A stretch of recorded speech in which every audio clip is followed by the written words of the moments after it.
Hello, அஸ்ஸலாமு அலைக்கும் தோழிகளே. நம்ம இன்றைக்கி கடலப்பருப்பை வச்சு கடலப்பருப்பு சீயம் செய்ய போகிறோம். ஏலக்காய் சுக்கு நுணுக்கி எடுத்துக்கிட்டேன். கடலப்பருப்பை நல்லா வேக வச்சு தண்ணி வடி வச்சு எடுத்துகிட்டு அதோடய சூடாக இருக்கும் போது மத்து வச்சு நல்லா நசுக்கிக்கணும். இது மாதிரி நசுக்கி எடுத்ததுக்கப்புறம் தேங்காய்ப்பும் வெல்லம், தேங்காய் துருவி வெல்லம் பொடி பண்ணி வச்சுருக்கேன், அதையும் போட்டு பிசைஞ்சிடணும்.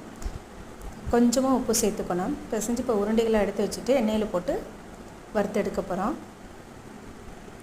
இதை நம்ம இட்லி மாவில் டிக் பண்ணி போட போகிறோம். ரொம்ப டேஸ்ட்டாக இருக்கும். வீடியோ பிடிச்சிருந்தா லைக் பண்ணுங்கள், சப்ஸ்கிரைப் பண்ணுங்கள், கமெண்ட் பண்ணுங்கள்.